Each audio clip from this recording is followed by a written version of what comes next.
You're watching Meet the Movie Press on the Popcorn Talk Network. It's April 15th, 2016, and today we're going to be talking about possibly Alden Ehrenreich as Han Solo, all these Avatar sequels, Jungle Book 2, Deadpool 2, and a whole lot more. Stay tuned. Welcome to Popcorn Talk, featuring movie discussion, news, and interviews. Popcorn Talk, we talk movies. And now, here's Popcorn Talk's Meet the Movie Press.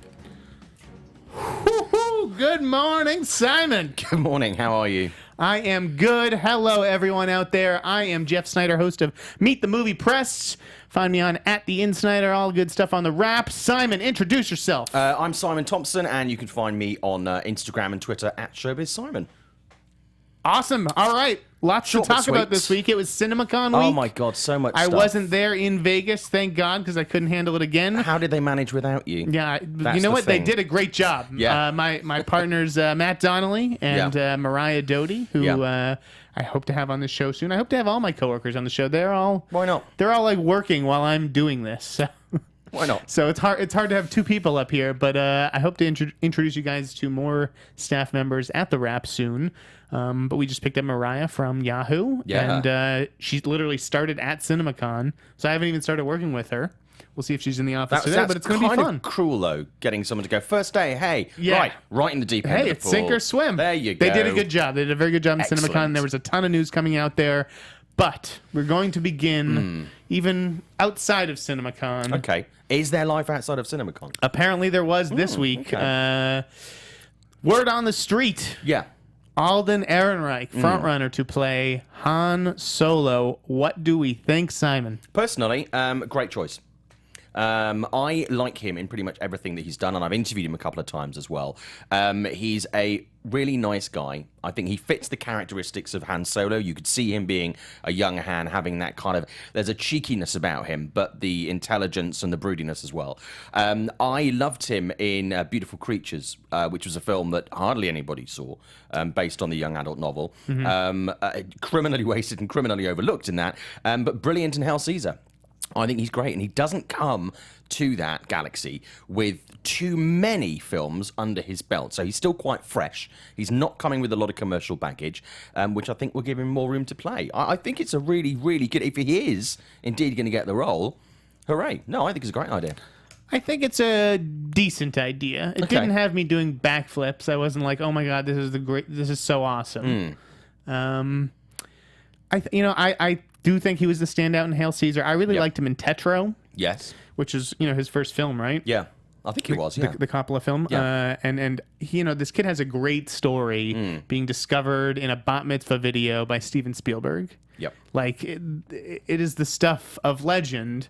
And I'm just hanging around at bat mitzvahs now, just to see just if to I be could, discovered. just to be discovered. You could fit right in at a bat mitzvah. Yeah. Every single week, I just hang out.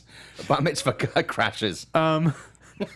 So Vince Vaughn's available. by the way. it's just like it's a great story to go on and tell in late night TV, and you have to trust Spielberg's instincts. He knows what a star is. Yep. Just to have that stamp of approval going into any audition for the rest of his career is kind of cool.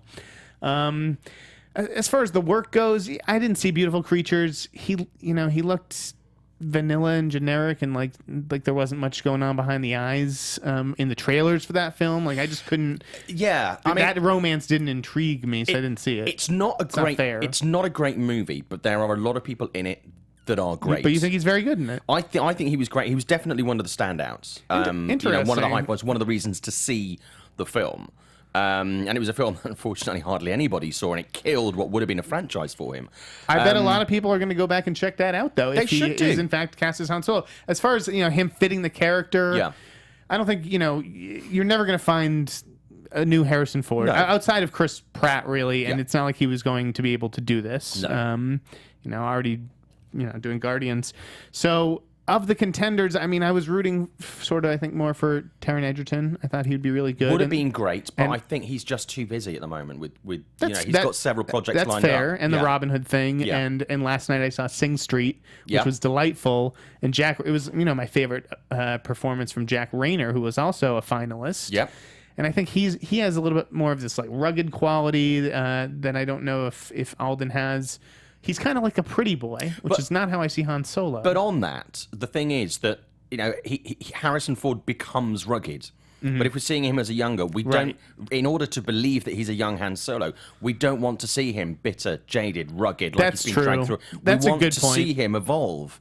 So I think that's actually probably a major plus point for him. Yeah, you gotta. I get it. You need to have experience to be rugged. So, and again, I don't know the Han Solo character the way many of our listeners do. So I don't know sort of what you would be looking for necessarily in an actor. I think he's a decent choice. I think that they could have gone way wrong with it. Especially if you saw like that first list of 8 names where it was just like, wait, Dave Franco, Miles Teller, like I don't. Yeah. And Miles would have been good, but I think Miles that Teller wasn't going to happen. No, I think he would have been good, but I just think they've done the right thing to go for someone who doesn't have the profile. Right, he doesn't have this baggage, really. Yeah, and we're getting some people coming through on the chat actually saying didn't see Hail Caesar or Beautiful Creatures, so have no idea how good he is. Then Jeremy is coming in and saying he stole Hail Caesar from all the great actors, which he did. Yeah. He was hardly in it, but stole it. And it's like when this guy he did Tetro. Yeah. And if you look like at his recent, what do you think he was on Fallon? I don't know if it was Fallon or Kimmel or one. He was on one late night show recently for Hail Caesar. He's a young DiCaprio. Yeah. He is a young Leonardo DiCaprio. So there is something safe in the choice. And okay, so here's what I hear as far as like the reporting of it all. Yeah. First of all, I was very relieved that it wasn't Mike Fleming who beat me. It was still Deadline, but it wasn't Mike Fleming. It was Anita Bush who broke the story. Yeah. Late at night. They waited for you to go to bed, basically. Yeah, it was like 7 o'clock or something, 7:30. Yeah. And she says that he's the front runner and the guy to beat, and I wasn't able to confirm that. And then yesterday I was speaking to someone, and they had sort of indicated that Alden's representatives at CAA, I think he's at CAA, have just like gone into like lockdown mode. Right. Exactly. Which is usually a good sign. It appears to be heading in that direction is what I heard. So, tip of the cap to Anita Bush. Yep. And I think, listen, I don't think it really matters who plays this character. I think this movie's going to be very successful. Yeah. Even though people are questioning, like, why do we need it? I don't. Do you fall in that camp? Yeah, I mean, I don't think we need it, but I think if you're going to do it, you have to make sure that the casting is right. And I don't think we need Rogue One, but it looks like shitloads of fun. I don't think we need Han Solo movie, but I think people often ask about the backstory, so it does take that out of play. It's in good hands with Lord and Miller. Hands. Yeah. So I'm inclined to trust him. Let me correct myself on Hail Caesar. Even though his character is a major part in Hail Caesar, he is not billed as one of the major stars of Hail Caesar. So in comparison, he's way down the star, but his character is important in that film. So. Yeah. And he's in it a lot. All right. Well, Han Solo, it's inevitable.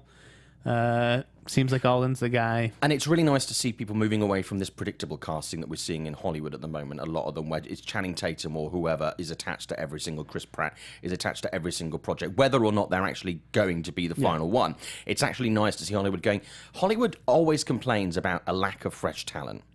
It's really good to see. Yeah, you have to create that fresh talent. That shit's not just going to grow on trees. You've got to nurture it. Certainly a big opportunity for Alden if it is, if he does in fact close the deals to do it. So, and I just don't think that they ever wanted to star. I think that they would have loved an unknown. It's really hard to find an just some guy with who's has these awesome leading man qualities. And with a lot of people in Star Wars, the original New Hope, a lot of those people were not internationally known. Right. And so Alden's a nice medium where he has a track record, but he's not a huge star. He's proved that he can do it. Yeah. And he's in the Warren Beatty film. Yeah. Anyways, cool. We can move thumbs on. up for that, yeah. Let's move on to Avatar. Okay. Go for it. Yeah, I appreciate the artistic and creative merits of Avatar. Did a lot for the industry. Yes, I liked Avatar. Didn't really like the movie. Okay. I didn't think it was rubbish. I just didn't. It didn't make me sort of pee my pants like it did with a lot of people that were completely blown away. Visually, loved it. Obviously, James Cameron said a little while ago that he was going to be doing 3 movies. He came out at CinemaCon yesterday on stage at the Fox presentation and basically said, actually, what we're going to do is we're going to make 4 movies because I got in the room and I just had so many great ideas and blah, blah, blah. You sound just like him. Yeah. I often actually get mistaken for James Cameron. All the time. He's not James Cameron. People just come up to you, are you the king of the world? Yes, I am. Yes, I know. But Yeah, so it went from 3 movies now to 4, and he was basically giving the spiel and saying, "Oh, it's just because we've now got so much good stuff," and I kind of believe that. I also think there's an element of Fox going like, "Can you make it 4?" Because that would kind of make us a shed load of money. And also and I write about this on a piece that I've done for Forbes, actually, the fact that Disney are going to have Avatar Land at Animal Kingdom, Disney World in Orlando, which opens next year. And it's certainly not going to hurt by the fact that there are going to be films in 2018, 2020, 2022, and 2023. That's the furthest dated out movie now? Yeah, I think we're running. We're running out of numbers. Basically, everyone involved in the film will probably be dead by the time we see the last Avatar movie. It's getting a little bit ridiculous, and this is going to be 9 years after Avatar, actually. Right. And Avatar 2, if that's going to be the title, it might get a nice fluffy title. And my insect antenna or whatever don't really see the hunger, the appetite for a whole bunch more Avatar movies. Not right now, but I think if they do it correctly, it might. And there's a lot of scope in there to re-release Avatar and redo the home entertainment stuff. But it's not a movie that people sit around talking about like, oh man, remember when we saw Avatar? Like to me, it doesn't have that. Of course, I've learned not to underestimate James Cameron, who makes the most expensive movies, and everyone is super nervous, whether it's Titanic or the original Avatar. And then he goes and proves them all wrong. And they make it... They're expensive movies. But, I mean, if you look at how much... less expensive than the original Avatar, I think. Well, Avatar... I think because they had to already create all that shit's in the computer. Yeah, exactly. They've got all the software. One benefit that came out was the fact they created a shed load of jobs in the industry. I think it was like 900 jobs at Weta. They created, and perfected a 3D process, which was, nobody in cinema was using 3D. James Cameron was like, I'm going to totally own this, totally, revolutionize that. Everybody was like, let's release everything in 3D. So he completely had a massive hand in that. There's creation of the software. There's massive advances in mocap, which have enabled people like Andy Serkis to even take it even further with the Imaginarium and stuff like that. So I think there are going to be a lot of benefits. And I write about this in the article that come out of this. So I think it is going to be a good investment. And if you look at the amount that they spent on making them, I think it was 250 something million, a return of 2 odd billion. I think it was 2.6, 2.7 billion. The amount of money that they're putting in, which is a huge amount of money, the return on that was absolutely massive. So if they're looking at the budget of being about the same, possibly more because of inflation, they possibly won't need to spend as much more because obviously the building blocks are there already. You are looking at still, even if they pull in $750,000 to $1 billion, which is considerably lower than million?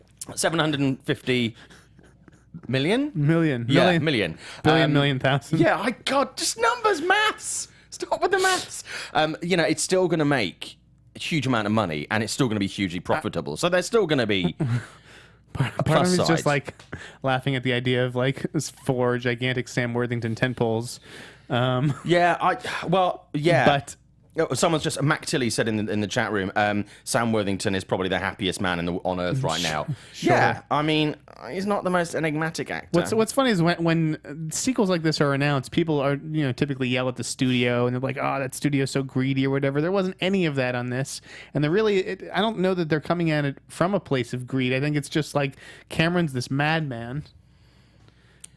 Well, I think he sees it as a bit of a challenge, I think is the key thing. And obviously, for Fox, there is the element that this is going to put money in the till for a long time now. It's going to be a franchise that spans 3 decades, which is great because you catch multiple generations to sell your products to. You build that heritage. You then got the theme park and stuff like that.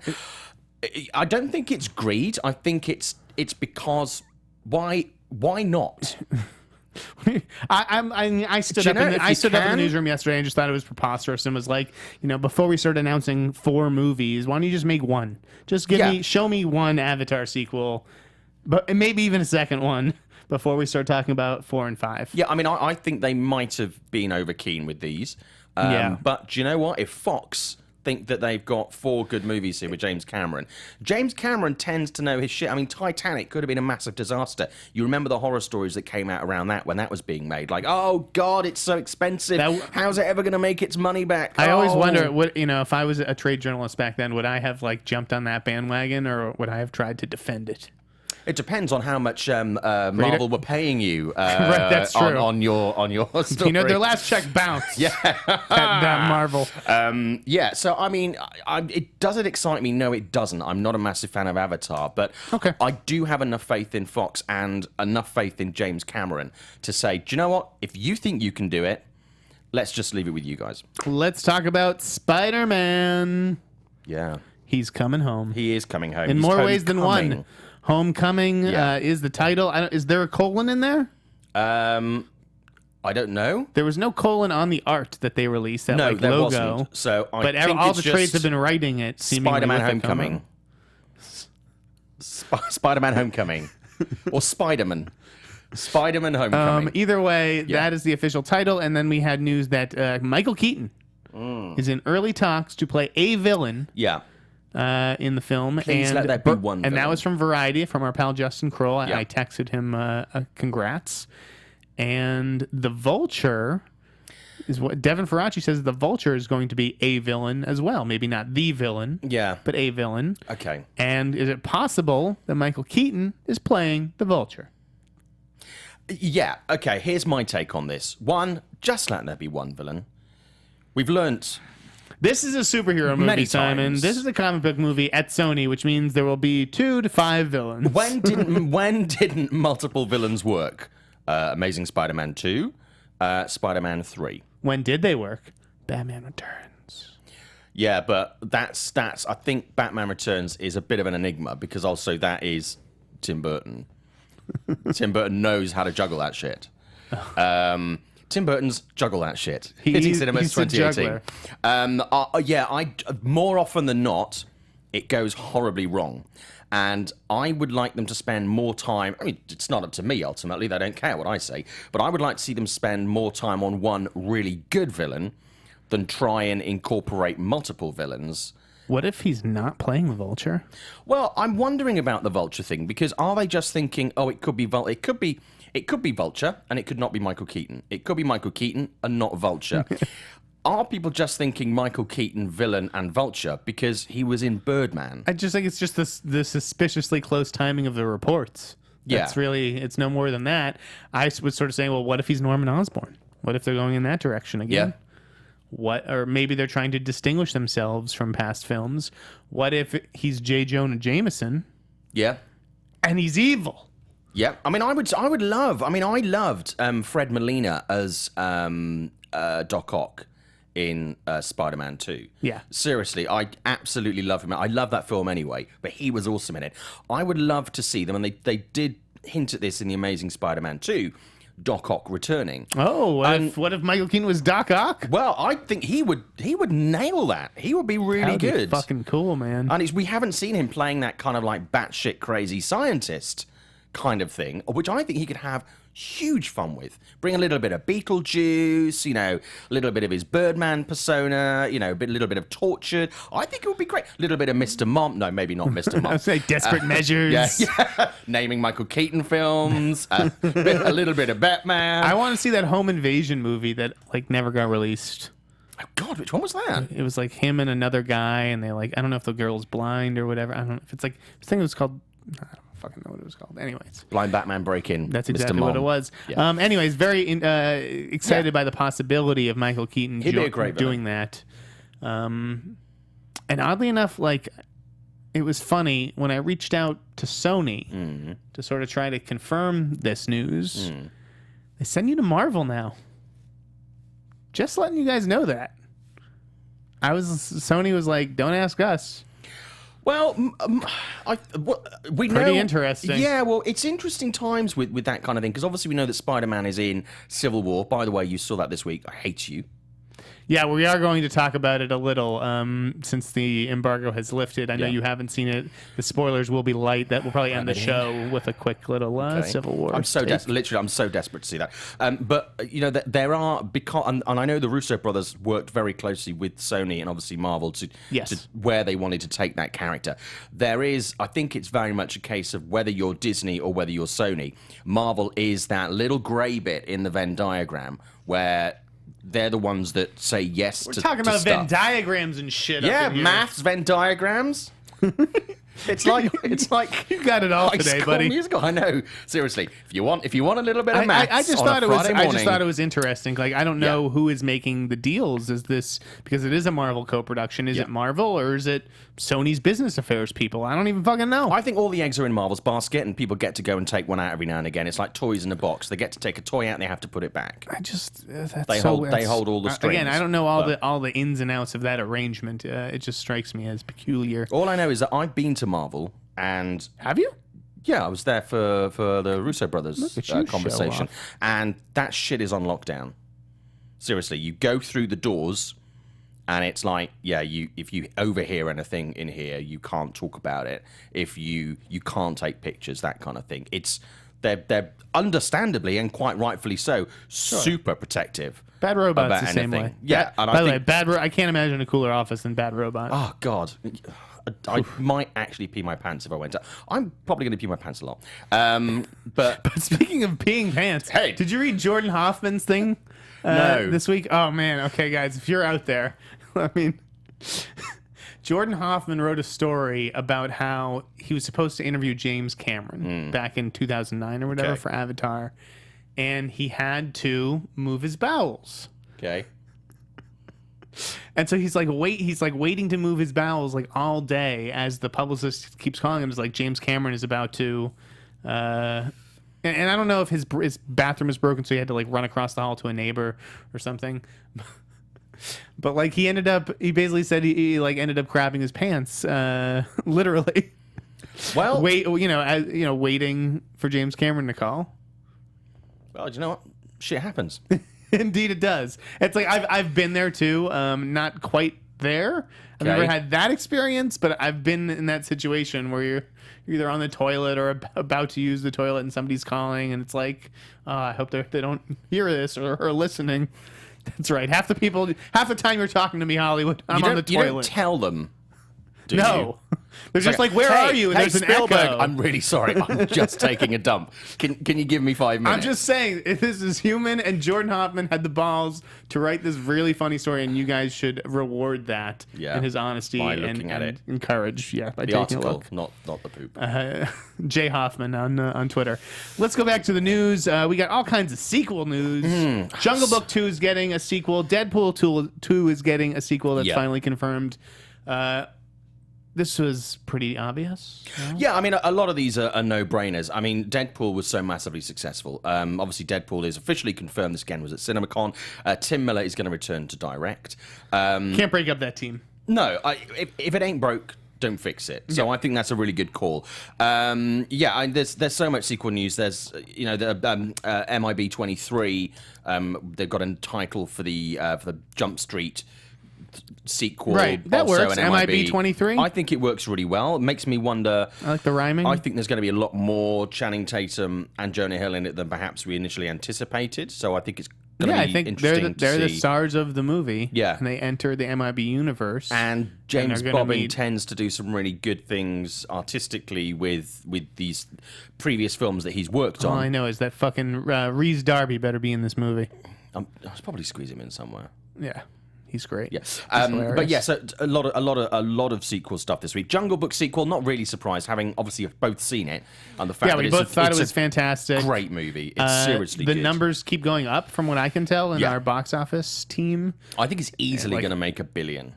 Easily? Okay. I think it's quite... Well, I hope so. I say easily. I think it's going to stay in theatres for quite a while, and I think it's already had some really strong non-domestic box office. It's going to have 3 weeks before Captain America, so Disney's sort of going to cannibalize itself to some extent. I think it will, but I think the positive there is the fact that if you can't get in to see Cap, it's a really strong, and I think word of mouth for this, like Zootropolis, is going to be really strong. Zootopia, sorry, it's Zootropolis in the UK. I think they're going to... Wait, really? Yeah, I don't know why. It's Zootropolis? They changed it in the UK.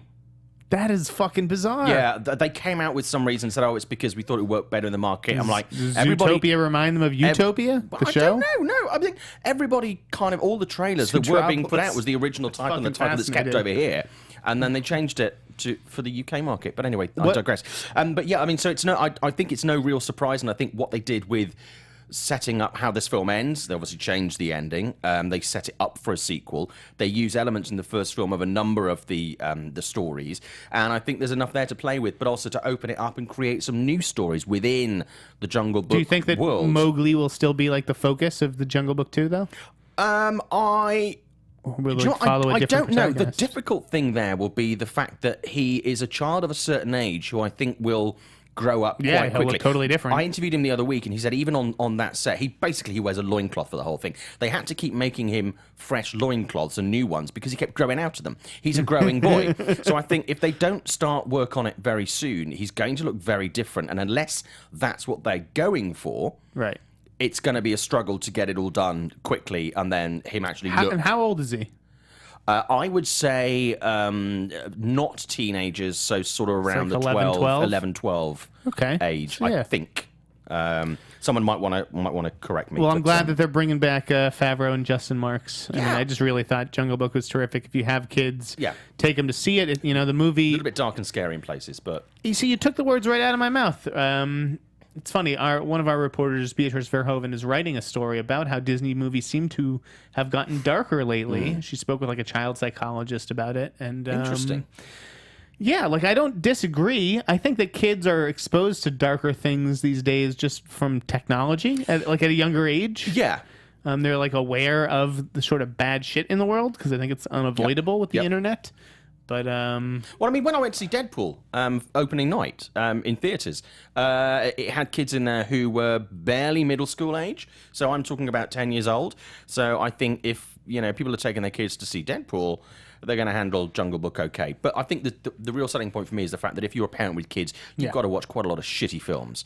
And this is not a shitty film that you take your kids along to. It's a great movie that adults are going to love as well.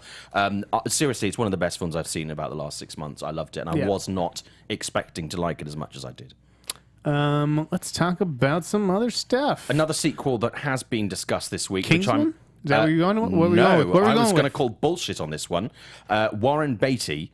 still considering a Dick Tracy sequel. Dude. Nobody wants a Dick Tracy That'll sequel. never, ever happen. Stop it, Warren Beatty. What the hell is wrong with you? I love Nobody that. wanted... Wait, with him starring too? Well, I don't know. I mean, Christ, he's old as dust. But nobody wanted the first film, Warren Beatty. Yeah. Stop it. Dick Tracy is like... That's like the spirit. That's like of another era.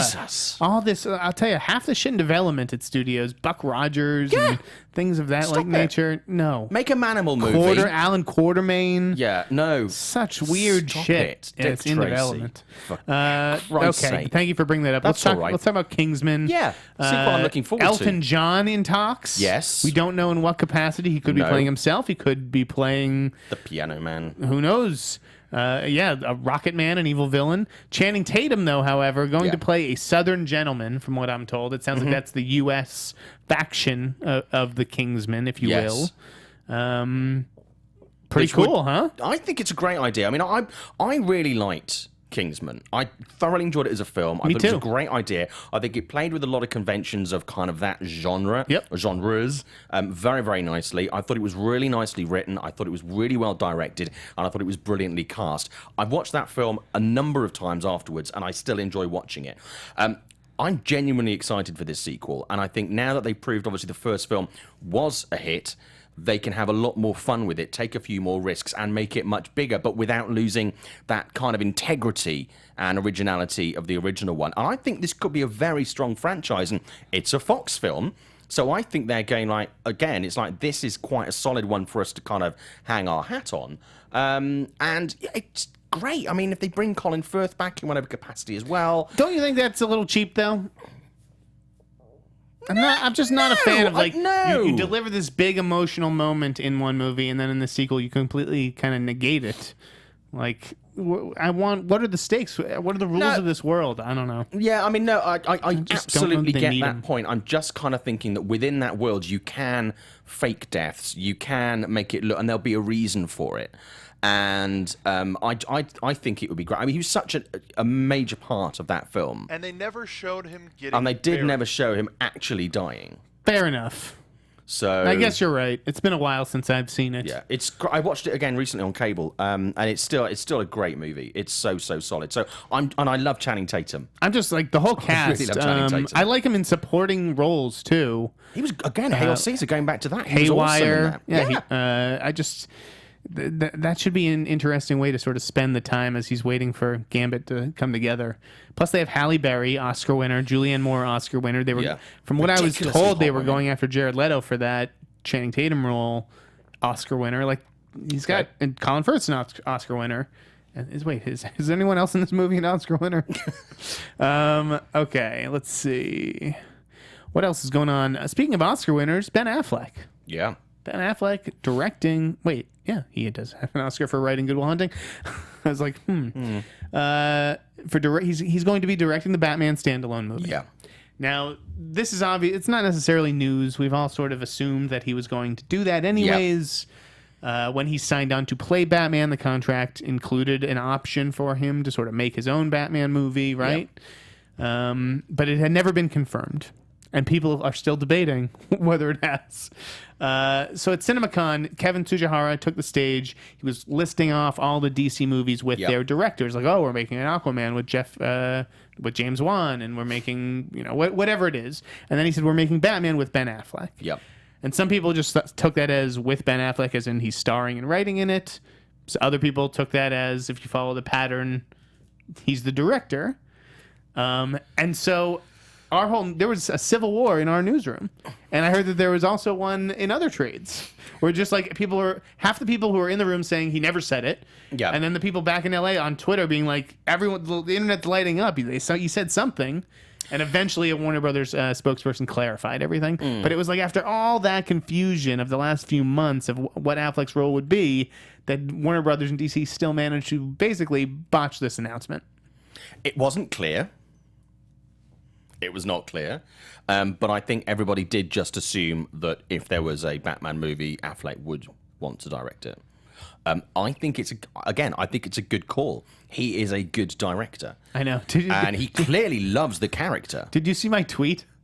Where I didn't. It wasn't my tweet. I retweeted some girl who had replied to me, and she was just like, "Ben Affleck, can he even direct?" And it's like, yes, funny. He directed a Best Picture. The answer I just love yes. these people who go online and are so ignorant of what they speak or tweet in this case. Sorry, continue. But yeah, I mean, I think if he because he loves the character so much, he's clearly a Batman fan. He's been angling this for quite a while. I think it's a really solid choice, and I would trust him. Even though sometimes when you really love a character, you can be a little bit too close to it, so you really can't be that objective. Which can happen. I don't think that's going to happen here, but I feel safer with it in his hands than I do perhaps saying Zack Sneider should direct it. I just always feel like, well, if you're putting this much time and investing so much time as an actor in this movie, why not just direct the thing if you can direct and... then you get to call the shots. Batman gets to do whatever you want him to do. I think it's the right thing, and I think it's something that he's obviously been itching to do for a long time. And he wrote it, so he's invested. I just couldn't imagine in what world he would ever turn down that opportunity, because obviously they'd love to have him do it. It's like having the chance to direct a Bond movie. It's just, if you get that, if somebody makes that call and says, would you like to? The answer is yes, please. So I think it's great, and I would really like to see what he does with it. I trust him as a filmmaker, and I like him as an actor, and I liked his Batman. So, yeah. Okay. I'm excited. Definitely excited for that one. I think it'd be quite hard pressed to find somebody that doesn't think it's a good idea. Got a bunch of voice cast stuff. Benedict Cumberbatch is going to voice the Grinch. Yes. That's cool. Yes. I mean, Smog. I think I really like Benedict Cumberbatch, and I think he has an amazing voice. And I think I commented about 2 or 3 years ago. People were comparing him to an otter. You must have seen that on Twitter and stuff. And I at the time said, "Oh, he looks like the Grinch," and everyone was like, "Oh no, what are you talking about?" But I think his voice matches the character absolutely perfectly. Yeah, it's pretty fucking fantastic. So when I heard that, I was like, oh, Christ, why has it taken so long? You really tweeted that he like looks like the Grinch? Or? Yeah, like years ago.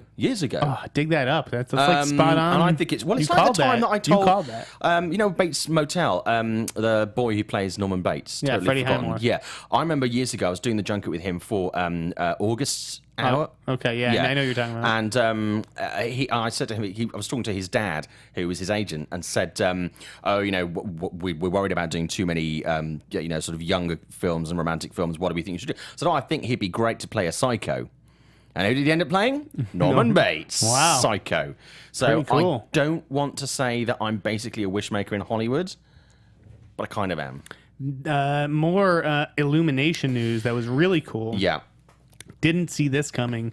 Trey Parker from South Park. Yeah. Voicing, it's the villain in Despicable Me 3? That's what he's being tagged as. Now, interesting with this, because I think that could work, because we know his voice work. You know, it's really, really good stuff. He has a lot of fun with it. But do you remember with Despicable Me 2, I think it was Al Pacino who was actually down to do the voice of the villain.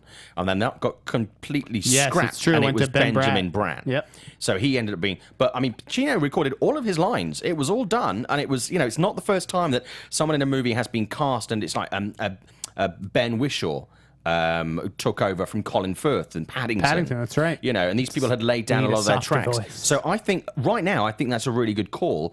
Whether or not they will still keep him for the final movie is debatable. Sometimes this changes. But on the strength of his previous voice work on animated stuff, I think it'll he'd be great. Brilliant as a villain. Yeah, really good. I loved it. That was super cool. Trolls also got some voice cast this week. I didn't see that. Oh, I broke it on the wrap. John Cleese is going to voice the villain, the giant. Okay. Along with Christine Baranski. Brilliant. Yeah, I kind of really like the two of them. Yeah. And then it's also Zooey Deschanel and Chris Mintz-Plasse are sort of the kids. Cool. So it's like a whole family of like these giants. I like that.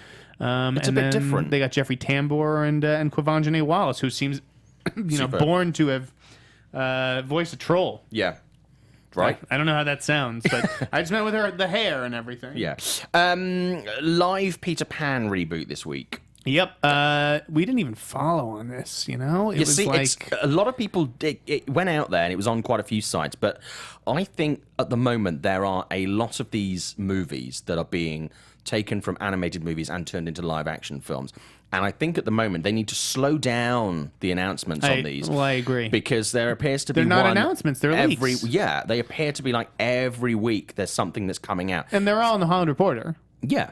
And I just think there. Well, I just think that a lot of these, some of them are going to be very good projects and very interesting projects, but I think there's just so many of them coming in a constant stream that people are just going to go. Well, the Peter Pan one I didn't get just because we just had one and it was so poorly received. Are there any great Peter Pan movies? I mean, aside from the Disney animated one. I know I get shit for this. I love Hook. Love it. It's not a terrible film. Yeah. Finding Neverland is probably the one that really sticks out for me as a good Peter Pan movie. But it's not a Peter Pan movie. Yeah. It's about J.M. Barrie. Finishing each other's sentences. Oh my God, that was like a boy band. That was amazing. J.M. Barrie. But yeah, I mean, more often than not, Peter Pan movies don't work. It's all the same. There's no new take on them. We didn't even follow on it because it's so deep in development at Disney. Yeah. One report said that Tink, Reese Witherspoon's doing a Tink movie, Tinkerbell. That's going to come before this. Like, it's not like this is going to come out 2 months later. We're talking about movies that are not going to see the light of day until 2020. They're at the point where literally someone sat in an office and went, "Hey, should we do a live action Peter Pan?" Yeah, just get someone working on a script. I don't know, if you're really going to see that anytime soon. But apparently, Pete's Dragon's director David Lowery is attached to it as that's right. talent. From Pete's Dragon to Peter Pan. Are there any other fucking Disney characters this guy can direct? Now we're gonna see how Pete's Dragon does. I am looking forward to Pete's Dragon. But if it doesn't do well, he might not be doing that. Yeah. I mean, that was a strange choice to begin with from Ain't Them Body Saints. Yeah, I mean, I think Pete's Dragon is kind of getting a little bit lost. They're just excitement. Are they holding off on it? Yes, or? they're just focused on Finding Dory and Captain America and that shit. Like by July or after BFG, I bet. Yeah, after BFG comes out, it's going to be Pete's Dragon for 6 weeks. Good. what else? Guardians 3 is happening. Or Yes, Kevin that was Feige just mentioned it. Yeah. Apparently that's going to be in phase 4, so they're looking at about a 2020 all these movies release are for that. threes. Thor 3, Captain America: Civil War, Guardians 3, Iron Man 3. Everyone gets 3 movies, so you can safely assume there'll be an Ant-Man 3 and a Doctor Strange 3. Just wait for it. And again, staying with sequels, actually, and going back to CinemaCon again, so much stuff came out of that this week. Frank Marshall got producer of the decade.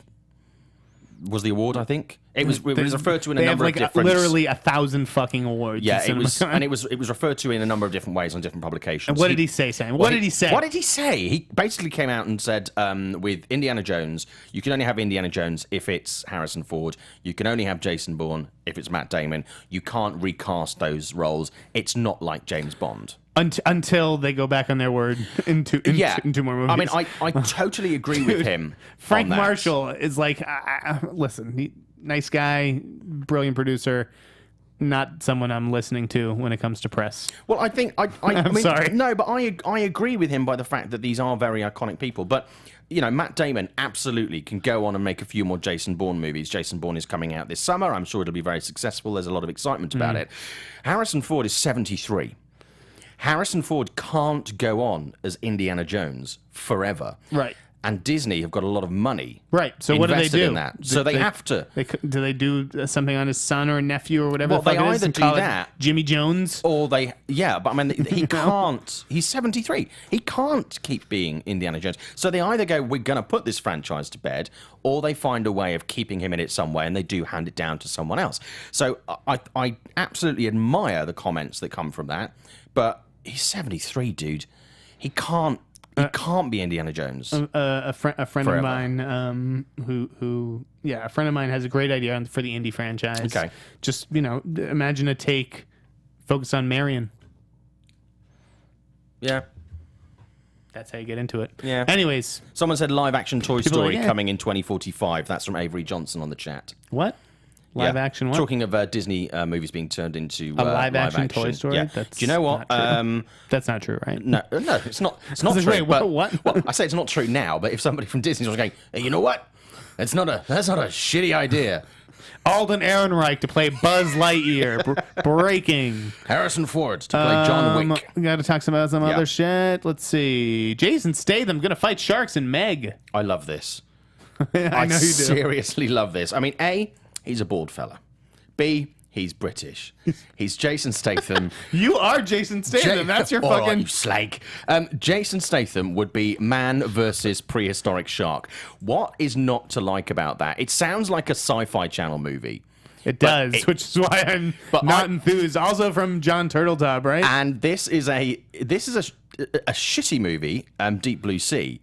But I kind of really like that movie. People love Deep Blue Sea. That's one of the all-time it's a guilty favorite pleasure. It's exactly. so good. All-time And favorite I think if you basically have a similar idea, but it's a prehistoric shark, and Jason Statham is taking it on, oh, Christ, take my money already. And it's probably going to be called Meg, which I love is the fact that you've clearly got... Megalodon?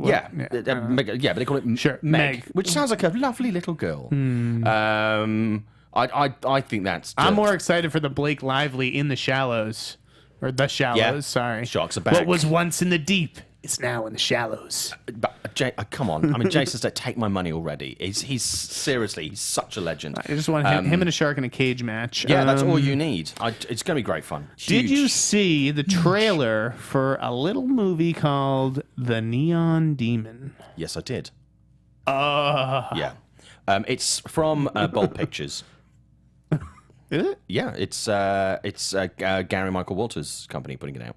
I didn't know that. Yeah. I didn't realize that was them. Yeah, the Elle Fanning movie, right? Yeah. Yeah, they're behind it. It's one of their pieces. I like the idea of the film before I saw the trailer. Yep. And when I saw the trailer, I genuinely got very excited. It looks fucking terrific. It looks brilliant, but also beautiful. Yes, Absolutely beautiful. It's gorgeous. It looks like an Argento film. Yeah. I'm really excited about it. I've heard great things about Elle Fanning. She's massively talented. I really like anyway. Refn. Even when something fails, like Only God Forgives, which I don't think is a good movie, it's still interesting. See, I like that. that took a lot of shit. I remember when it was at Cannes, and the amount of it did not go down well at all. But I like that as a film. I took a lot away from that. I enjoyed it. It's nowhere near as good as some of his other stuff, but it's certainly far from being. I'm just such a big movie. fan of Drive. Yeah. By the way, and I may write a story on this. The trailer calls him a visionary director. Right? I've seen that. I think the Swiss Army Man trailer called them visionary directors. Okay. There was something else that I saw recently from visionary directors. There's a lot of visionaries running around town, apparently. I'm just like, let the media call you a visionary. I don't know that I need to see visionary in a trailer unless it's like actually a visionary filmmaker like a James Cameron or whoever. Yeah. I think that's not an unreasonable criticism. These Swiss Army guys are visionary directors already. But no, as a trailer, genuinely, I don't know how well it's going to do at the box office financially. Neon Demon? Yeah. I think it has the potential, if it gets enough screens. And it's getting a theatrical release. Yeah. To do well. And from the look of it, I hope it's as strong as the trailer is. I think it could do really, good in a Drive way. I think it's relatively cheap movie. Yeah. I mean, what do you think this movie costs? 25-30 million? Well, that's the space that Boulder moving into. Is that 25-35 space, and that's kind of where they're looking to sit with things like Samaritan as well. But the model is not. I think this is the fourth week in a row you've brought up Samaritan on this show. I'm genuinely again really excited about that project. I just don't know if Amazon's model necessarily needs it to do super good box office business. No. But it is ref and armed with his biggest movie star yet, in Keanu Reeves. Yep. We'll see. Something of a renaissance man. Was he in the trailer? I didn't even remember seeing him. It'd be kind of cool if they keep him hidden. It genuinely excited me more than the other trailer. Which other trailer? I watched this week. Doctor Strange. What? You didn't like the Doctor Strange trailer? Didn't dislike it. Get out! There's the door. It genuinely didn't excite me in any way, and Bald Tilda Swinton. Hey, hashtag Bald Swinton. I like the look of it, but just looking at it as a trailer, it didn't excite me about the film at all. I think it's going to be great, and I love everybody in it. But it just didn't do it for me, unfortunately. It looks pretty cosmic. It looked very Inception-y. Yeah, folding in on each other. A massive fan of Inception. No, I mean, me neither, but more that it was confusing. Yeah, I'm just... Yeah. I don't know. I'm excited. I think that they have a great fucking cast. Yeah. Faith and Scott Derrickson. So yeah, Doctor Strange, let us know in the chat if you are excited or if you thought it was underwhelming. Well, I've got a wow, a self-hating Brit. Boo, Simon, Jeremy Flaws. Simon, you're fired. Zeno Hour. I don't know what I've said. Tessa Thompson also joined the Marvel Universe. She's going to be joining Thor 3 as his love interest. People have speculated that it's Valkyrie. Is that it? Could be. I don't know. I mean, I like Thor. Thor Dark World I enjoyed. Didn't see it. Only Marvel movie I didn't see. Justin Kroll. I want them to make a awesome Thor movie. Because I think Thor is great in the Avengers ensemble pieces. Mm-hmm. But I just want to see a really, really good Thor movie on a par with what they've done with people like Iron Man and Captain America. Because they haven't quite hit it yet for me. So hopefully this third one will be the one that absolutely nails Thor. And Thor was not a character within the Marvel Universe that I was particularly a big fan of, but I did enjoy Thor. I'll probably check out Thor 2 at some point before Thor 3. Yeah, it's good. I liked it. I enjoyed it, but it hasn't affected me in the same way that some of the others. I like that Chris Eccleston. He's great. He's really good in it. Man, we gotta move. 'Cause we got about 10 minutes left in the show. Okay. Scooby-Doo got announced. There's going to be a new Scooby movie that's SCOOB, like Scooby. It is. It's part that's of... Well, retarded. Yeah, they're looking... They're looking to relaunch the Hanna-Barbera cinematic universe. So kind of do with that what everyone else has done. How does that work, though? Is like fucking Scooby-Doo gang go investigate the Jetsons murder? Well, how this works is the fact you go, hey... Do we happen to sit on a massive catalogue of things that we can make shitloads of money out of? Yes. Let's make... films about them. Why? because we can. And there hasn't been. I mean, the Scooby-Doo live-action movies were not great. I don't mind the first one. The second one was appalling. I don't even think I saw the Scooby-Doo live-action movie. You're not missing a huge amount. I will say this. Yeah. Scooby-Doo is one of the greatest cartoons of all time. Mm-hmm. Scooby-Doo was maybe my favorite thing as a kid, and I would love to see Scooby-Doo done right. It has to be animated. Mm-hmm. Can't be live action. So this is a step in the right direction. As much as I dislike the title, I love the idea. Yep. And I don't know about spinning a cinematic universe out of it. I don't know how these different properties will interact with each other. What else is there? So it's Jetsons. Is Flintstones Hanna-Barbera? Yep. That's Hanna-Barbera. Is that? I mean, there used to be at Universal Studios in Orlando. There used to be what is now. It became SpongeBob SquarePants, and now it's Despicable Me ride, Minions ride. There used to be a ride that you could go into the Hanna-Barbera universe and had all the characters in it. But a lot of I think one of the reasons that had to be replaced was the fact that a lot of these characters within that universe don't really get an airing on television anymore. That's true. They're not harder to find. Yeah, but I think obviously you've got things like Captain Caveman. I mean, holy crap! If we saw Captain Caveman, never heard of Space Captain Ghost. Caveman. You've never heard of Captain Caveman? Never in my life. Awesome. Seriously awesome. Space Ghost I've heard of. Yeah, Space Ghost was absolutely brilliant. There are loads of things that you can actually have some really good fun with. I'd like to see them just jump right in. Make Scooby-Doo and the gang time travelers. Yeah. They go back in time to the Flintstones. They go in the future to the Jetsons. There's your movie. Just those three properties. And then we meet some other people along the way. But start out with that could work. Multiples in one movie rather than doing one and going Anyways. What I don't think would work. What? Emoji Movie. The Emoji Movie. This week. Now, things like Lego work. Mm-hmm. They're very pop culture-y. Yep. I think they work really well as films. So very excited about the Lego Movie sequel. Angry Birds is coming out very soon. Few years behind the time, that was big a while ago. It felt like I don't know how excited people are about that, but Sony are pushing it, and it's getting picked up by people, and it's getting some coverage and lists of movies that are anticipated this summer. So I think it has legs in it. Emoji Movie, I'm not so sure. Well, we don't really use emojis, although I will admit that I use winky faces in texts all the time. I don't really use emojis to communicate. Although a lot of kids do. Yeah. The thing is that there's no behind Angry Birds you have characters. So there is that. You can turn that into a movie. You can create, Lego characters, they are certain characters. You have something behind that. Emojis is completely blank. It's purely an emotional or a descriptive or something like that. Mm-hmm. I mean, it might work because you have so much room to play in behind that. But I don't think right now the world needs an emoji movie. I don't know where. It's now or never, let me tell you that. Yeah, and having an open playing field can be a blessing and a curse because there are things like remember the trend for taking games and turning them into movie, things like Battleship.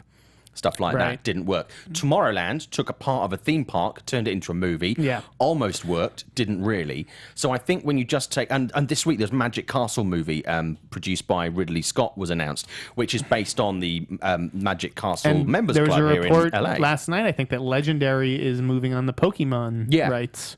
Yeah, and Warcraft is another one, which I think that... Well, we'll see how that does this summer. That could dictate the future of a lot of properties in Hollywood. Dungeons & Dragons is coming back as well. So a lot of these games are, and parts of pop culture are coming through, and some I think are a better idea than others. Emoji, when I saw that, I was like...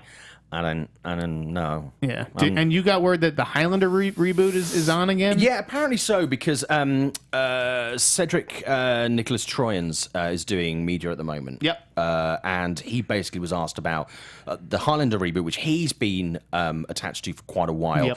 Yep. He says it's still on. He's still attached. Nothing more than that, really. No real words on when it's looking to come out and that kind of thing. I love the original Highlander movie. I think it's great. I don't... If they reboot it, and they do go ahead and do it, I think they can have a lot more fun with it than perhaps they could have done previously. I think it really depends on who they cast in it. I think we can just pretty much be sure that Sean Connery's not going to have any involvement in it whatsoever. No, he won't. Christopher Lambert's available. I'd heard some names for this. Okay, who have you heard? I don't know that I necessarily want to say, but here's one thing I will say, and I don't think this is going to happen, so don't write it. you could write part of it up. So what I'd heard was that, months ago I'd said that they wanted Tom Cruise to play like the Sean Connery, like the mentor. Yep. That they felt. I don't know that Tom Cruise necessarily agrees that he's ready to step into that role. He still thinks he's like the lead. You know what I mean? I also, yes. So I heard that they were open to gender swapping. Okay. The Sean Connery part. Sean Connery. And that was, and they wanted someone like a Charlize. By the way, everybody wants Charlize for everything. Yeah. Fast 8 just got her. I don't see her doing this. So don't let that be the news if you do anything with this. I think that the news is that they are open to a gender swap on the Sean Connery character. Yeah. I don't think like this that's badass not female warrior. Yeah, that's not a bad idea. I mean, just because we've all seen the Liam Neeson training, Christian Bale and Batman Begins, we've all seen that older guy training the younger guy. This could be a different kind of take on it if they did make that character a woman. I don't know. Could they make the Highlander a woman? They should certainly do that too. I think it would probably make more sense to have the mentor as the woman, but I mean they could decide to go along the totally. And Hollywood is thankfully really big right now and having some really strong female lead characters. Well, and like Sony gender flipped the Gray Man for Charlize. That was going to be a Brad Pitt movie, of course, and then it got developed. That. Yeah. So like if there is anyone that you gender swap for, it's Charlize. And there are a lot of strong female candidates out there if they did decide to go and actually make the Highlander character, Christopher Lambert's character, of course, into a woman. There are a lot of really strong contenders out there right now. And it doesn't have to be someone who has a huge amount of work behind them. Gal Gadot, Wonder Woman, not a huge name until obviously now she's come to the fore. I think there's some interesting things that could be done with that. So I think again with so many of these things, if you handle it correctly and do take a couple of risks, you can actually create something really good. And I just I like Highlander. It's up there with Flash Gordon in kind of like shitty but good. I do not, and I will not be seeing the Highlander reboot. I don't care who you put in it. I'll be watching it. Some quick briefs. Ramin Barani, who did 99 Homes, is going to do Fahrenheit 451 for HBO. That sounds 99 super Homes cool. is such a great movie. I think that we could use another take on Fahrenheit 451. It's been a long time. Yep. Jacob Tremblay in negotiations to star in Wonder over at Lionsgate, and I heard they want Julia Roberts to play his mother. That's based on a big popular book about a young boy with a facial deformity who's homeschooled, and then he goes to school and gets bullied, and it's sort of about him preaching acceptance, and has a nice message. A lot of fans for that one. Nickelodeon star Isabella Moner is being eyed for the lead in Transformers 5, according to my sources. Yeah, I didn't catch any flack for that story either. Normally, Michael Bay would hit the internet and be like, "This kid's a moron." Well, that's nice. I saw a piece about this on Slash Film, and they were basically saying that her career is going to be sabotaged. That was by such doing a. this By film. the way, I love the guys at Slash Film. I saw that headline too, and I was like, "Really?" It was a little bit snarky. It was like she gets the lead in Transformers 5. This is bad for her career. I mean, billions of people around the world will know who she is now. It's worked. I had no idea who she was. Worked for Shia LaBeouf, dude. Yeah, and it worked. Megan Fox again. It didn't hurt her. I mean, she's in the Turtles movies. I mean, it doesn't hurt anybody. Like Mark Wahlberg's brand did not take a hit from starring in a shitty Transformers movie. She'll be fine. She'll be fine. Yeah, that was a questionable one. Have you paid attention to the National Lampoon movie that's casting at Netflix? Yeah, we discussed this a couple of weeks ago when Joe McHale was cast. Do you have a favorite celeb casting amongst that or no? I don't. I'm still not entirely sold on it. I think it's just going to be a fun, cool movie, and I love David Wayne. He's awesome. Was there a trailer that you missed at CinemaCon that you most regret? No, I think the one trailer that came out this week. Yeah, I mean that's something that like you wish you could have seen though, like the Billy Lynn's trailer, the Passengers trailer. Yeah, Chris Pratt and Jennifer Lawrence. That's the one that you wish you had seen. That's the one I wish I'd seen. Okay, I heard a lot of really strong stuff coming out of CinemaCon because of that, and I think they'll be really good together. But also, it's really nice to see Jennifer Lawrence paired with somebody who isn't Bradley Cooper. Yeah. You know, I think that should be really interesting. I think it could be this good. Christmas. And strong, and she needs something. I know like you that. wanted to mention that The Mist got a 10-episode order at Spike TV. Really excited about this. If you haven't seen The Mist, it's the movie adaptation. Frank Darabont directed it, right? Yeah. And on Blu-ray, you can get a 2-disc version where one is the color and one is in black and white. Watch it in both, but black and white makes it one of my favorite films of all time. And I think there's a lot of stuff to be doing. So Spike basically said they saw the pilot and they're like, okay, let's do a 10-episode run. That's really good. And I think Spike TV are one of the Who's in channels. the pilot?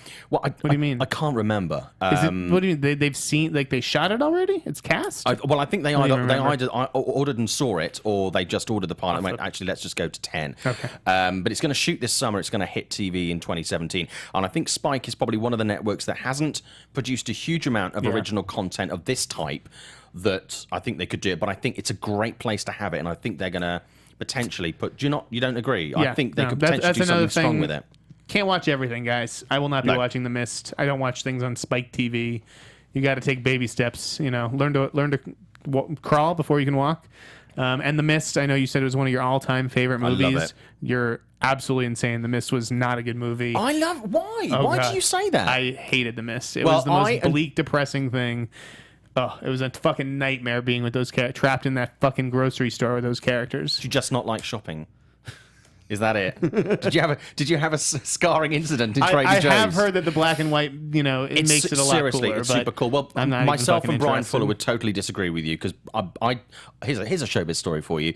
I was interviewing Brian Fuller for first season of Hannibal, and he loved the Mist as well, but he'd never seen it in the black and white. So I told him to go and actually get the 2-disc version. He watched it in black and white, and then emailed me to say thank you because it was so awesome. Nice guy. So. All right, we're going to end the show with my thoughts on Captain America: Civil War. Okay. You haven't seen it, right? I haven't. No. Yeah. All right. Remind me. The all media and all that stuff is like this was super early. I'm very excited about it. It was just a premiere. They did the junket press the weekend before. Yes, they did. Then they did the premiere Tuesday night, and then it screened at CinemaCon Wednesday. Mm-hmm. And the all medias will be a lot closer because this is pretty early out. So it's very good. Captain America: Civil War is very good. It's probably the best of the Captain America movies. I think that is safe to say. Okay. Is it my favorite Marvel movie? No. It's too long. It's 2.5 hours. There's just a ton going on. And credit to the screenwriters for balancing it all. It never really feels unwieldy. The fight scenes are awesome. I loved Spider-Man. I loved Black Panther. I loved Ant-Man. I didn't love the Vision in this movie. Okay. And I just couldn't get over the fact that he's wearing clothes. He looks like so ridiculous. I like that it was not about the stakes are not about like a city falling to the ground, like and they show all these different Marvel movies where like cities are toppling on top of each other. I'm like, I like that the stakes were more personal. There are some nice emotional beats. But yeah, I still preferred Ant-Man on the whole. Because it still feels like a chapter in a larger thing. Ant-Man is my favourite Marvel movie. Yeah. And I love that character. And I'm still gutted and slightly pissed off that it wasn't a bigger hit at the box office. It didn't do horrendously. But it did very well for fucking Ant-Man with Paul Rudd. It did well, but it deserved to do a hell of a lot better. I think it's going to. Well, look at Captain America, the first movie, to the second movie. It almost doubled its gross. So I wouldn't be surprised if Ant-Man made a similar leap. Well, when I spoke to the Russo brothers in about a month or so ago, they were saying that when the testing came back for which characters were hugely popular, you might expect things like Cap or Iron Man to be up there in the top. No, it's the weirdos. Ant-Man was right up there as one of the most popular characters. And that's really the problem. Yeah. One of the problems with Civil War, one of my little nitpicks, is that Captain America's a boring character. I just don't... There's nothing that interesting about him to me. There's a romance in this film that I felt was undercooked. There's no like strong villain. I actually liked Daniel Bruhl's Zemo, but he's not given that much to do. Anyways, we don't need to talk about it too much because it doesn't come out for another few weeks. I'm sure we'll talk about it more after you see it. Thank you. So the verdict is definitely thumbs up, good, 3 stars out of 4, but not my favorite Marvel film. Sorry. So what are you going to go and see this week? What have you got lined up? I have Saturday shift. I'm working Saturday. Wow. What would I like to see? I'm going to go and see there's not much to see. Huntsman this week. That's that this week? It's there's a multimedia on Monday or Tuesday. You mean what am I going to see next week? Yeah, I have to look at the schedule. Beats me. Yeah, that's it. We should wrap it up. Yeah, okay. If you are looking for something to see this weekend, Jungle Book is a really good. Jungle Book's fantastic. We agree on that. And everybody wants some. If you can find that in theaters right now, that's definitely. And where can people find you on the internet, Simon? You can find me on the internet at Simon Thompson, at Showbiz Simon, on Twitter and Instagram. If you go to Facebook, facebook.com/This is Simon Thompson. And I'm always writing stuff on Forbes and whatnot as well. And I'm Jeff Sneider. Follow me on Twitter at @TheInSneider. Stay tuned to the Wrap for some potentially cool news coming up today. This has been Meet the Movie Press. Cue that music, big guy. Yeah, have a good weekend, folks. Stay safe.